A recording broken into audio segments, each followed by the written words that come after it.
Hey guys, welcome to our episode 2 review of Strange New Worlds. This episode, called Children of the Comet, continues the excellent nature of Star Trek, really. This series, I was hoping that it would be episodic, and it would be more like your traditional TNG or your TOS or your Voyager, and this show is nailing it. So this particular episode has the crew dealing with a planetary comet, a potential cataclysmic event of a civilization possibly being wiped out by a comet, and how the Enterprise deals with that.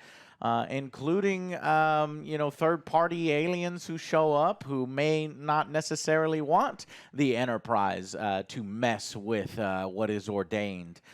Continuing the subplots from previous before, we explore more of the crew. This time we get a little of Ortega. We get some Uhura and Spock, and then we explore a bit more in the captain's subplot of knowing his fate. And actually, everything kind of ties together quite cleverly and masterfully, where the main plot line has lessons to be gleaned that can impart some of that knowledge on some of the subplots that the captain is going through. In fact, knowing his fate and things like that. So this is Star Trek at its best. I'm happy to see that it wasn't just a one-hit wonder, so to speak, with like Picard did in Season 2, Episode 1.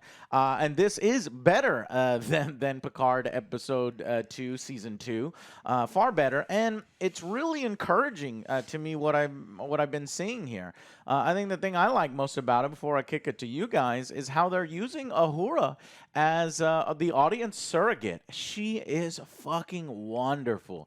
Great actress, great character, great sort of character for us to look through her eyes into what it's like in space exploration, what it's like to be on an away team, and what it's like to have a lot of responsibility put on your shoulders. The Enterprise, after all, is a flagship and deals with some pretty crazy things and creative things, as we see in this episode. So I fucking loved it.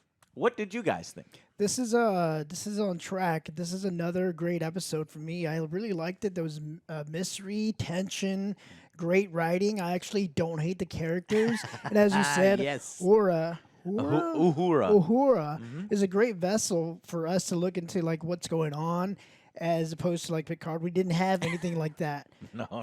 Like I hated everyone. I couldn't connect with with any of the characters. This one, I like all these characters. They're well written, and everything is flowing correctly. So hopefully they keep this up, man. This is what Star Trek's all about, Joe. I'm very happy to see this. Okay. Yeah, it's pretty good. This It's pretty good. There's some like Kurtzman shit in there where they're like, you're going to an abandoned planet or you're going to an abandoned comet. There's not a single person on there, no life size whatsoever. You got to go where the aliens are to study your linguists. It's like, come on. I mean, there's a lot of Star Trek. Come on, Alex. That is not. I think you're being curmudgeon. For just sure, a little bit, but no, it's 1,000% deserved. It's earned. 1,000% deserved. It's earned. Like there's some cool stuff in here. I really want them to do more. I like that we're doing stuff at the beginning of the episode. We get a feel for who the crew are, and then we kind of focus on these other things. I want them to do more communications, especially in this episode, with the religious zealots. I want them to really explore what it's like, if you have these fanatics against you. And I felt it kind of got resolved a little bit quickly. I think the stuff on the comet got kind of resolved a little quickly, and then they kind of explained it in the back end a little bit. But this is good stuff. I was expecting garbage because of the people who are in charge, and this is definitely not garbage. This is pretty good stuff. On the Star Trek scale, cannot get the internet to work. Otherwise, I'd look up the writing. It's not Kurtzman. It's written. Somebody else? Yeah. These are three names that were. It was not Kurtzman or Goldstein who was writing it. But yeah, I think that this is promising. This is the kind of direction I wanted to go. It turns out that the Star Trek formula that worked for decades works. It's almost like it fucking works. And all you had to do was stick to it and not do some garbage. Right.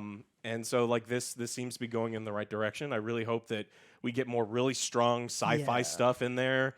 I know that Fate, they're really trying to do this Fate thing, and I Yeah. hopefully we can just have episodes that are not all about fate. That, yeah. But I found the writers. It's Subplot. Henry Alonso Myers let me- and Sarah Tarkov. Tarkov, yeah.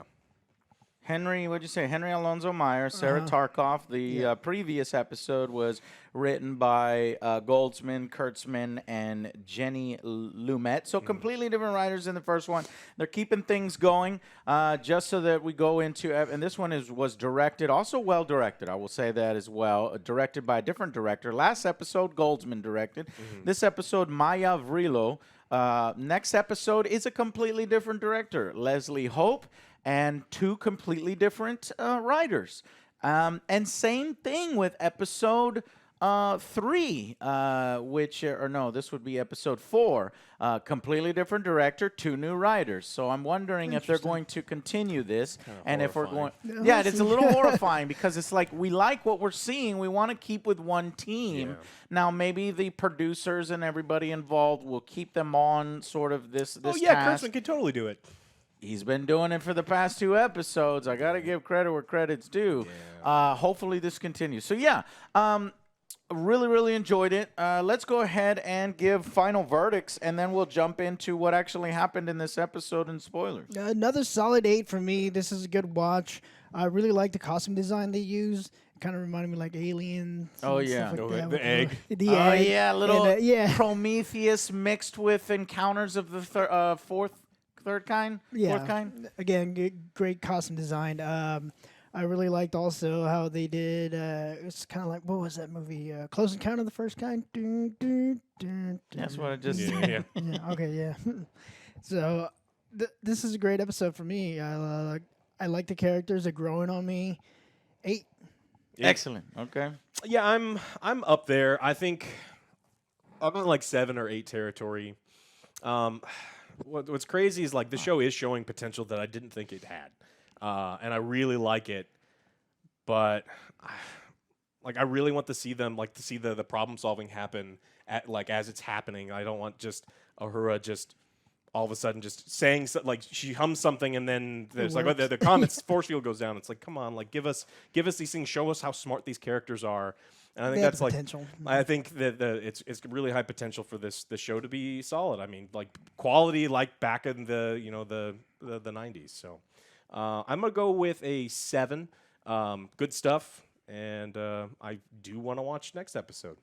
Okay, I liked it more than both of you guys. I'm finding fewer flaws. I think it's good to not have Uhura just completely solve the problem on her first mission, kind of stumble into the problem, but yet use her smarts to kind of figure it out afterwards. It worked out well in the end. Got to have a little character development throughout the season.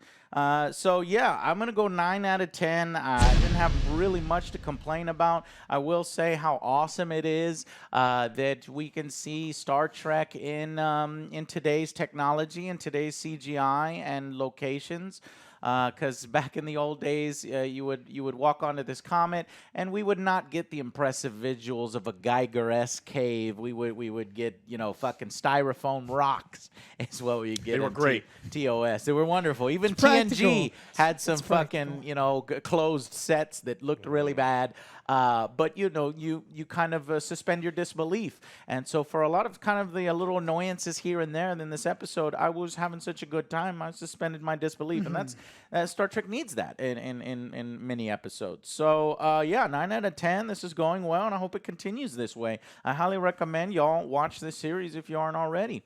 Okay, so we're gonna jump into spoilers, the actual what's happening in the episode.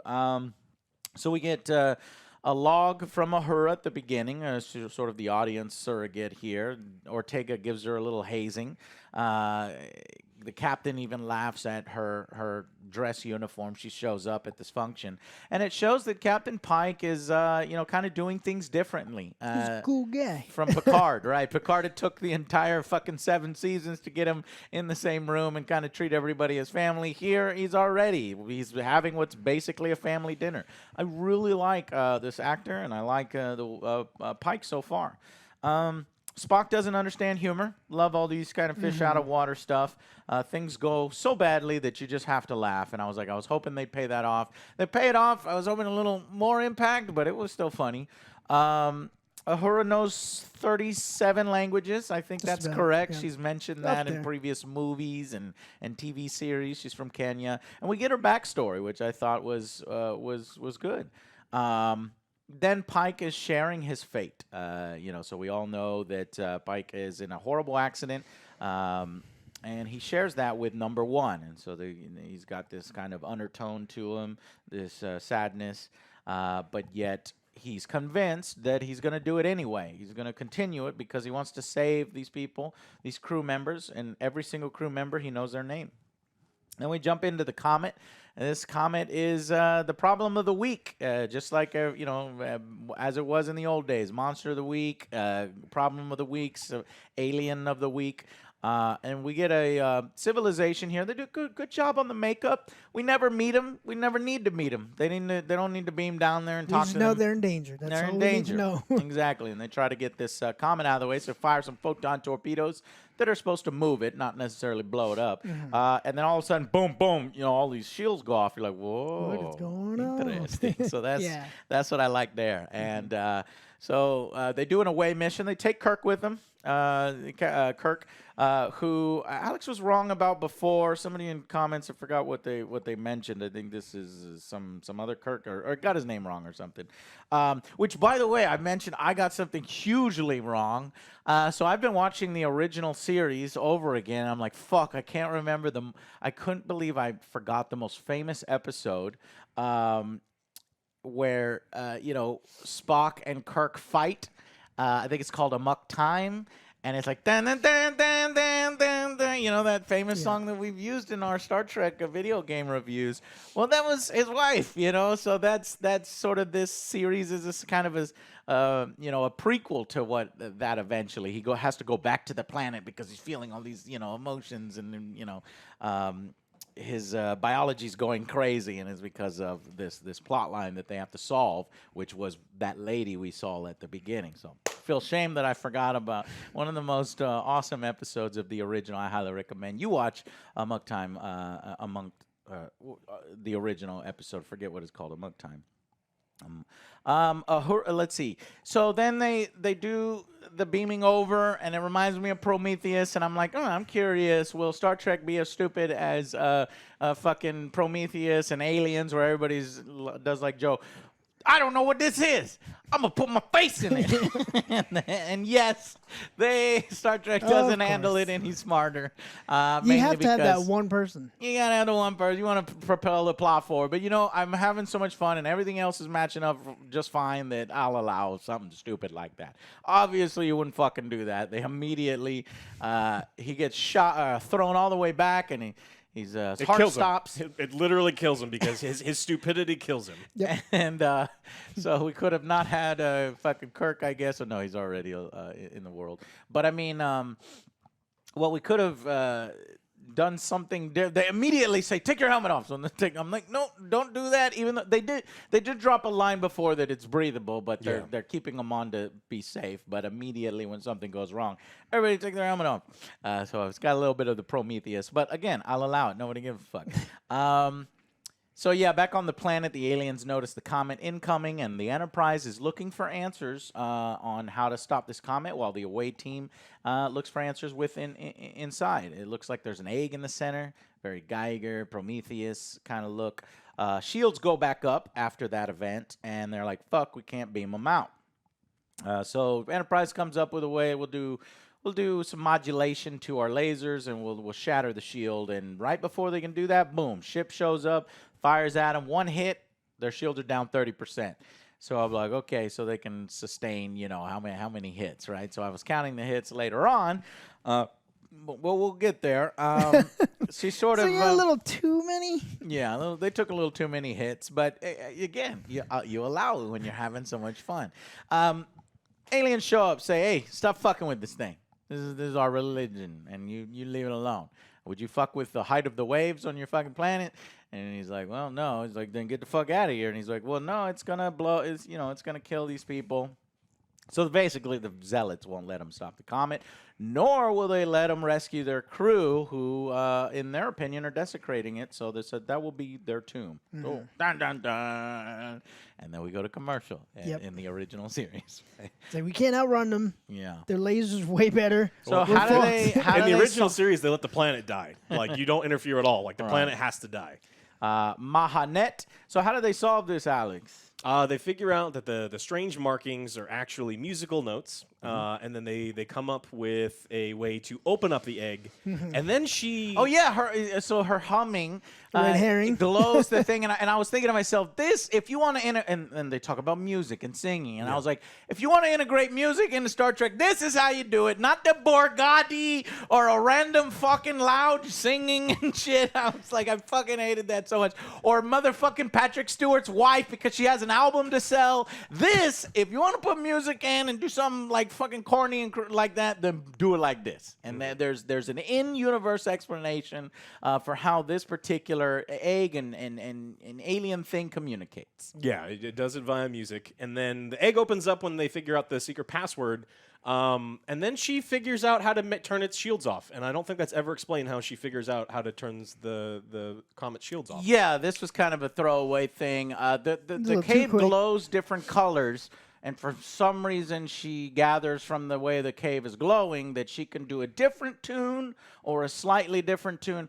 I think what she was probably, it would have been nice for them to explain it, but I think she was maybe humming with the intention of, please lower the shields, because she did say out loud, lower the shields, and it kind of reacted, but it didn't do it.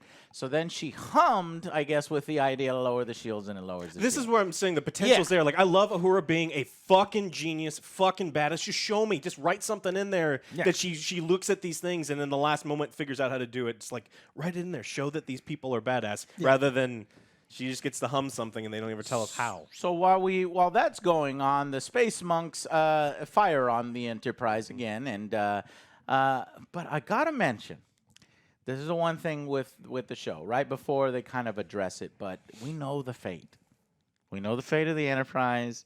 We know the fate of Captain Pike. Pike knows his own fate. And Pike knows his own fate. So there's just an undercurrent in me that's like, he knows he's not going to die here. It undermines the tension. If this was a new crew, if this was a new ship, a new captain, I would maybe believe that we're in actual danger here. Somebody may die.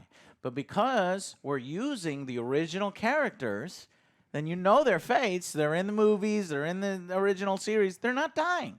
And so it undercuts some of the tension. And I'm like, I wonder how they're going to deal with this moving forward. It's there, but I'm having so much fun that I don't feel like it's an issue, right? But it's just something in my back that I think takes away from the show. It's simultaneously its strength. Hey, I want to play with characters that we all know and love, and it's nostalgic, and it's easier to like them. At the same time, by doing that, you know that this story is kind of inconsequential. Doesn't mean that there can't be interesting stories told, because we got an interesting story here. But that's purposely put in by these writers who want to make fate part of this thing. So it's just like they can just even without that stuff, I was like, I don't give a fuck how this episode resolves. I know everybody's okay. Yeah. You know what I mean? Like, if Spock is piloting the shuttle, you know, he doesn't fuck it up. And they showed, oh my God, the rugs are getting close. And there's one little shot where it's like, ooh, it hit the snail. It's like, but no, he was alive. My problem is the characters know it as well. I don't mind knowing it myself. Yeah. I have a problem that the characters know it. Well, like, yes, Pike and number one. And number one. And Spock. And so it's just like, I don't like that a lot of the main characters know that they're okay, because there's like, no, we die way later. Like, things are different. It's like the characters don't have to know, and that's what I was saying. Like, it seems like Pike can do whatever the fuck he wants because he knows that he's not dead yet. Okay, so they make a play for surrender. They're being fired at, and that's when I was like counting the shots. They get hit quite a few times to where their shields would have dissipated. It would have been nice for them to get hit, show the shield effect dissipating. It's like, our shields are down. We get hit one more time, we're fucked. That would increase the tension where otherwise there's not that much tension. Because you know they're fake. But anyways, it all helps visually. But so they turn around, they turn all their systems off, and they make a play for surrender, kind of putting them. It's a risky maneuver in order to give them to sort of show mercy, because they could have shot him right there, but they don't. Meanwhile, a little bit of a distraction. for Spock, right? Yeah. So that was clever. I was like, okay, but do that a little sooner so that, that we can, they don't want to fire. Got it. They don't want to fire at the Enterprise because it's in the way of the comet, and the comet is religious to them. Yep. We better not shoot Jesus, so let's not do that. That makes sense. Anyways, Spock does his awesome flying, and I don't really know what happens here. I might have missed it. It was called modulation or some S word. Sublimation. It's a solid turning into a gas. Aha. And so because of the solid, because of that heat shield, and the comets are ice. So because of that reaction, they think that they moved the comet due to the reaction propelling the comet. The comet knew that he was going to do it, but that's exactly it, but they think it's the science thing, but later on we learn that it might have been fate all along, and the asteroid was telling them, or the comet was communicating with them. Uhura finds out this language, and the comet was like, chill, bro, like, I'm going to fucking go this way because Spock is going to do this in just a few minutes. But you didn't, and everything's gonna be fine. But you can't understand me, so you'll find it out later, and it'll be like, it rains because the comet actually, changes the planet's atmosphere. It starts raining on the planet. Flash floods. Desert planet. Yeah, I was like, wouldn't that change because they've evolved for a certain pattern? But you change it so drastically, that would cause some kind of reaction. OJ said, then it floods and they all died and they live happily ever after. Just saying, you can't just mess with evolution real quick. It's obviously not a fucking Noah event where the entire planet You don't know that. The prime directive isn't what it's going to... Like, eventually, they just go, nah, fuck that planet. It blows up. But right now, the prime directive is like 1 week old, and so they're like, no, we're saving this planet. It's fine, it's fine. Captain's log supplemental. This time at the end of the show, instead of her with the log, it is the captain, and he's talking about life-giving comets. And like the comet, the captain knows his fate. So the comet knew its fate. Captain knows its fate. Link it there. Uhura figures it all out. Talks about it a little bit. And then at the end, we get a scene between number 1 and Pike. And I'm wondering if they're addressing this issue, or and will address it as it goes along, or they're just playing around with words that sound fun. Because what if your fate is what you make it? And that's interesting because you're going to take the show's greatest baggage, right? That we know his fate, and he knows his fate, and you're going to make it the show's strength. But if you did that and you change it, and the fate is truly what you make, and he can make another choice. Number 1's like, what if you save all those people and your own life? Instead of doing what fate tells you, you make your fate. Well, if that happens, you're changing Star Trek lore, and like these things don't connect anymore. So I'm curious. It's not like that's happened before. Is Paramount Plus or CBS? Well, this is a huge event, and they're aware of it. They do stuff all the time, like goddamn, showing replicators on the Enterprise. This Enterprise, they don't have replicators. They have foods supplements. They actually have cafeterias on the ship somewhere. But in this version, in like Discovery, they're like replicating food and transporting in food. It's like, no, that's not. And then also, the ship has laundry, so they have different uniforms. And then in Discovery, in this show, it kind of shows it like their uniforms are like teleporting in or transporting in. It's like, no, that's not the way it is. But you'll forgive these little things because obviously this Enterprise doesn't look like the little candy jewels on the original Enterprise. So there's a few things that you'll allow here and there. But is this show implying that we're not going to end up at the menagerie, the actual fate of Captain Pike, where he kind of gets to live happily ever after kind of thing? If you watch the original show, I don't know. Maybe they're going to change it. So I'm curious to see if that's going to be a thing. I would be happy if they changed it. Actually, really. And normally, I'm like stick with the lore. I'm different. Yeah. I would not like that if they. So changed the thing is, like, I like the original. I think there's New Trek, and New Trek for the most part is fucking dog shit, right? Yeah. This is the bright spot. This is the sweet chocolate chip in the pile of dog shit right now. And old Trek, I'm fine it being with its old thing. What I don't like about this show so far is fate. I don't like that we're going away from science fiction and it's like, no man, fate is its thing. We're going around like the mystical side. I think can come in every now and then. Yeah. But I don't want fate to be the driving driving issue. So far, it seems like that's the subplot Yeah. that's going to go throughout all the issues. Yeah. We're going to get episode of the week, but It's gonna be. So if they get rid of that fate thing and they can choose his own fate, and then we kind of drop that and we go, no, these are the stories. It goes on its own thing. That would be and, cool. And then I would appreciate and there's no that. Kirk. And then I would Kirk never appreciate shows up and takes over. Yeah. And this is Sam Kirk, Right? right? Is that what you're saying? Sam Kirk. Is that what I you're think saying? that's what That they you don't, said, you wouldn't Sam, right? mind if eventually, the Enterprise adventures with Pike continues and Pike never gives up his command. Well, they do it in a way where we have 5-6 seasons of this TV show, and then when it's time, we just focus on a different ship, different captain, different crew. Something else ends up happening, and then we'll get to there but later. you do eventually want it to line up. I don't. That's what you just said. I think though. it can be a gap. I think there can absolutely be a gap. I don't need to see this episode run into the original series. Okay. I don't need it. I would much rather the fate shit just be completely dropped, so I enjoy this now because I don't want these people touching the old stuff. So it's just like, look, this is working. Let's keep it going.